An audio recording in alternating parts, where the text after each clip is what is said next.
بسم الله الرحمن الرحيم الحمد لله رب العالمين والعاقبة للمتقين ولا عدوان إلا على الظالمين السلام عليكم ورحمة الله وبركاته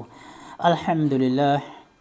ថ្ងៃនេះយើងចូលដល់ hadith ទី313តទៅទៀតនៅក្នុងគីតាប Riyadus Salihin នេះហើយយើងតពីជំពូកពីមុនស្ដីអំពីភាពកតញ្ញូចំពោះឪពុកម្ដាយចូលយើងមើលនៅក្នុង hadith នេះ عن أبي هريرة رضي الله عنه قال قال رسول الله صلى الله عليه وسلم لا يجزي ولد والدا إلا أن يجده مملوكا فيشتريه فمعتقه رواه مسلم ចូលយើងមើលនៅក្នុង hadith នេះតើនប៊ីសល្លឡោះអាឡៃហ៊ីវ៉ាសឡាមប្រាប់យើងយ៉ាងដូចម្តេចខ្លះអំពីអប៊ីហុរ៉ៃរ៉ារ៉ាឌីយ៉ាឡោះអានបាននិយាយថារ៉ាស៊ូលឡោះសល្លឡោះអាឡៃហ៊ីវ៉ាសឡាមបានមានប្រសាសន៍ថា لا يجزي ولد والدا إلا أن يجده مملوكا កូនមិនអាចសងគុណឪពុកម្ដាយរួចឡើយលុះត្រាតែកូនឃើញឪពុកជាទេសករគេព្រោះសម័យមុនមានទេសករតាមវិធីដែលច្បាប់អ៊ីស្លាមអនុញ្ញាតឲ្យអាចថានៅពេលណាដែលសង្គ្រាមកើតឡើងរវាងអ៊ីស្លាមនិងអ្នកកាហ្វៀរហើយអ្នកអ៊ីស្លាមឈ្នះនៅក្នុងសង្គ្រាមរឹបអូសបានទាំងមនុស្សទាំងសម្ភារៈទាំងទ្រព្យសម្បត្តិទាំងផ្ទះសម្បែងដីធ្លីឬមួយក៏សត្វពាហនៈផ្សេងរឹបអូសបានធ្វើជាជ័យភ័ណ្ឌទាំងអស់អញ្ចឹងជ័យភ័ណ្ឌនេះហើយដែលច្បាប់អ៊ីស្លាមអនុញ្ញាតឲ្យខណៈដែលជ័យភ័ណ្ឌបែបនេះអ៊ីស្លាមមិនអនុញ្ញាតឲ្យសម័យមុននប៊ីមូហាម៉ាត់សល្លឡោះអាឡៃហ៊ីវ៉ាសឡាមនោះទេជ័យភ័ណ្ឌដែលរឹបអូសបានពីពួកកាហ្វៀរដែលឈ្នះក្នុងសង្គ្រាមហ្នឹងច្បាប់អ៊ីស្លាមអនុញ្ញាតឲ្យបានអញ្ចឹងប្រសិនណាបើអ៊ីស្លាមតបអ៊ីស្លាមឈ្នះទៅលើតបកាហ្វៀរហើយរឹបអូសបានទាំងមនុស្សចាប់មនុស្សអញ្ចឹងអ៊ីម៉ាំគាត់មើលមេតបនោះគាត់ចាត់ចែងថាតើមនុស្សត្រូវសម្លាប់ឬមួយក៏ត្រូវធ្វើជាទេសករឬមួយក៏ត្រូវលួស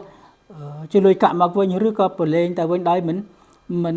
ទទួលយកសំណងអ្វីអញ្ចឹងអ្នកដឹកនាំគាត់ធ្វើការជ្រើសរើសប្រសិនណាបើជ្រើសរើសទៅឃើញថាអ្នកទាំងអស់នោះត្រូវធ្វើជាទេសករអញ្ចឹងត្រូវយកអ្នកទាំងអស់នោះធ្វើជាទេសករដាច់ថ្លៃរបស់អ្នកអ៊ីស្លាមនោះហើយសម័យមុនមានតែបើសម័យយើងនេះអត់មានទេណាមិនមែនមានន័យថាគេមកស៊ីឈ្នួលយើងមួយថ្ងៃឬក៏ពីរថ្ងៃយើងចាត់ទុកថាគេជាទេសករដាច់ថ្លៃរបស់យើងមិនអាចទេមិនបានទេណាសម័យមុនមានតែសម័យយើងនេះមិនមានទេម្ដងទៀតណា لا يجزي ولد والدا إلا أن يجده مملوكا កូនមិនអាចសងគុណឪពុកម្ដាយរួចឡើយលុះត្រាតែកូនឃើញឪពុកជាទេសករគេចង់និយាយថាគុណឪពុកម្ដាយបើទោះបីជាកូននេះខំសងយ៉ាងណាក៏ដោយក៏វាអត់អស់ដែរក៏វាមិនស្មើនឹងឪពុកម្ដាយធ្វើដាក់កូនដែរឪពុកម្ដាយណាគាត់ចិញ្ចឹមបាច់ថែរក្សាកូនរបស់គាត់ឪពុកគាត់រកស៊ីចិញ្ចឹមគាត់មើលការខុសត្រូវគាត់ណែនាំគាត់ធ្វើអ្វីៗគ្រប់យ៉ាងដើម្បីគ្រួសាររបស់គាត់នឹងកូនរបស់គាត់អញ្ចឹងនៅពេលណាដែលកូននេះចង់សងគុណឪពុកម្ដាយរបស់ខ្លួនចង់សងគុណឪពុកនេះគឺសងគុណមិនរួចទេព្រោះគុណឪពុកម្ដាយគឺធំធេងមែនទែន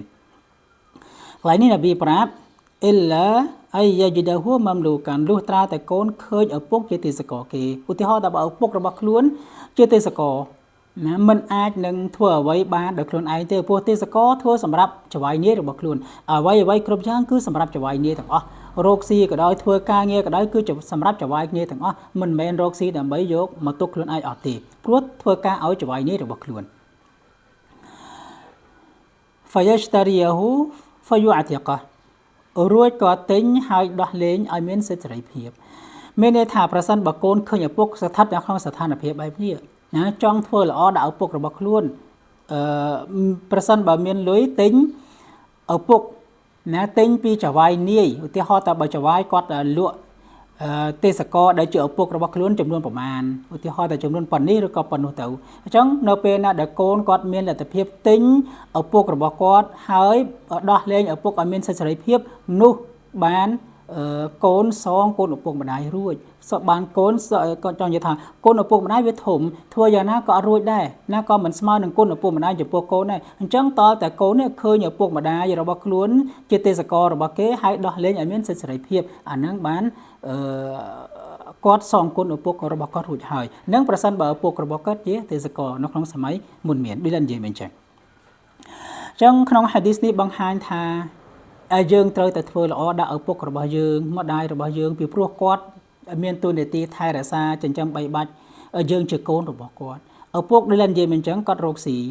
មើលការខុសត្រូវការងារផ្សេងគឺនៅលើឪពុកហើយគាត់ទទួលខុសត្រូវទៅលើកូនរបស់គាត់និងគ្រួសាររបស់គាត់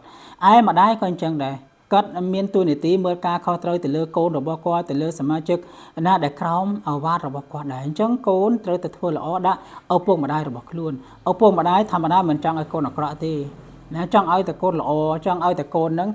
មានសិលធម៌ចង់ទៅឲ្យតែកូននឹងចេះដឹងនៅក្នុងសង្គមពុកឪពុកខំរកខំគ្រប់គ្រងនៅក្នុងគ្រួសារអញ្ចឹងឲ្យកូនរៀនសូត្រឲ្យកូនធ្វើអ្វីដែលជាបរិការល្អហើយឲ្យខ្លាយជាមនុស្សល្អអញ្ចឹងយើងជាកូននេះត្រូវតែដឹងគុណឪពុកម្ដាយរបស់យើងណាមិនត្រូវរមើលគុណមិនត្រូវគេហៅថាធ្វើអ្វីដែលឪពុកម្ដាយរបស់យើងពិបាកចិត្តនោះទេ هذا وصلى الله على نبينا محمد وعلى آله وصحبه وسلام عليكم ورحمة الله وبركاته